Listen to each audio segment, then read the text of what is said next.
Alright guys, I know it's not the video that everybody wants to see, so we're going to keep it short and we're not going to go into details.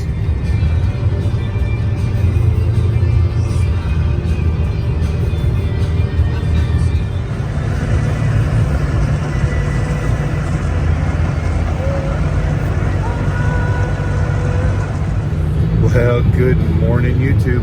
Alright guys, today we are on our way over to Franklin, North Carolina because I'm going to get a colonoscopy.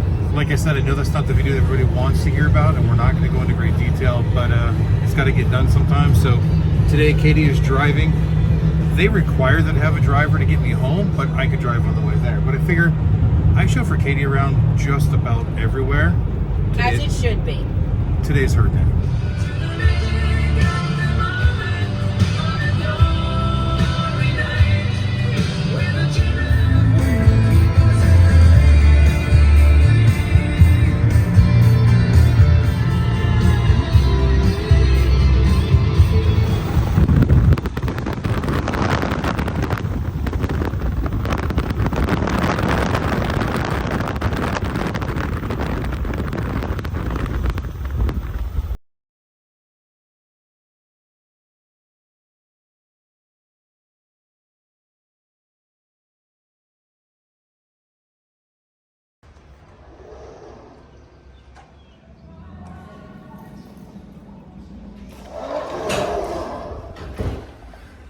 All right, guys, we are all checked in, and while we wait, let's talk for a moment.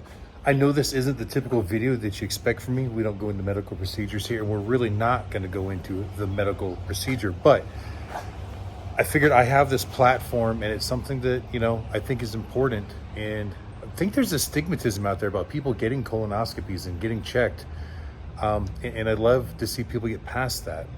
You know, I know that when people get a certain age, they really start recommending that you get checked for these colon and rectal cancers and so on and so forth, especially in men. I guess it's more prevalent in men. And most times they say from the time you're 50 on, you should get checked like every 10 years or so. Don't quote me on this. For me personally, I have to get checked a lot more often because I have a family history. But I think a lot of people put this mental stigmatism on it that, you know, someone's going up in your butt and they don't like that. And I get it. The thought of it is terrible, but the procedure itself is pretty non-invasive. I mean, I guess they are invading you, but you're out like a light. You don't feel anything. It doesn't hurt. The worst part of it is drinking that solution to kind of clean your insides out so you get a clear view in there, and the fasting the day before. Now, the fasting hasn't been much of a problem for me lately because with me trying to eat healthier and lose weight, I've been doing some intermittent fasting, so it was no big deal for me to go a day without food. But that's neither here nor there. But guys, the procedure is nothing to be afraid of, and it's really important. So from what I understand, these cancers that they can find in these situations are the easiest ones to prevent because while they're in there, they can take it. So my father died in his 40s. Now, I never really knew my father, but I knew that he died.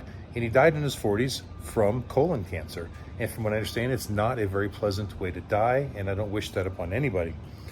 But had he taken the time to get checked, he probably could have survived. But I don't know whether he knew that there was a family history there, so he didn't get checked early, and he wasn't 50 yet. Well, once my father died from it, we knew that, well, that puts me at high risk because there is a certain hereditary value there. So I think I got my first check when I was in my late 20s, I think. I don't remember exactly. And everything was good. They said, check again in 10 years. And in actuality, I think it went about 15 years before getting my next one because that would have been approximately 60 years ago now, if I'm not mistaken. And that time when they went in, they actually found a small polyp. And luckily, it was easy to remove. They can do that while they're in there. They got the little tools to just snip it right off.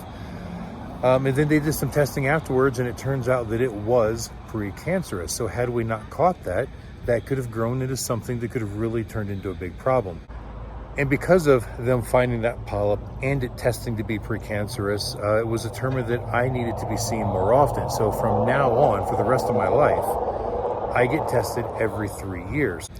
Now, shortly after that, Katie and I both decided we wanted to eat a little healthier, so we changed our habits, and by no means are we the model of healthy eating, but we're definitely better than we used to be.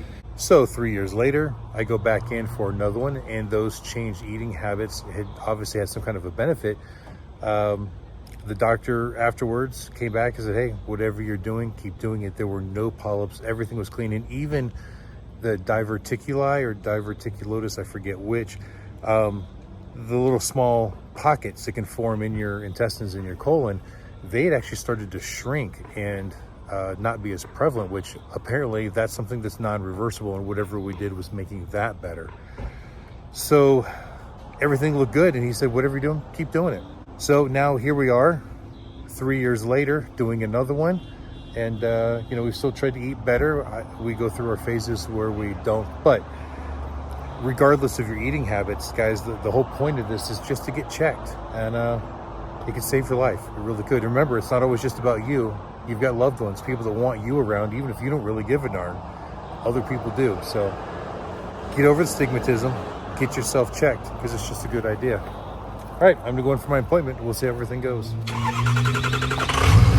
Hi guys, for the most part, everything went well. Still a little bit groggy from the anesthesia, but no polyps, clean bill of health. In fact, he says I can probably wait 4 or 5 years before getting tested the next time, because that's 2 with no polyps. So guys, the big thing to take away here is, I know the idea of it sucks, but just do it. It can save your life. All right guys, have a good day. Until next time we see you, keep those engines running. Now, we're gonna go get something to eat because I'm starving.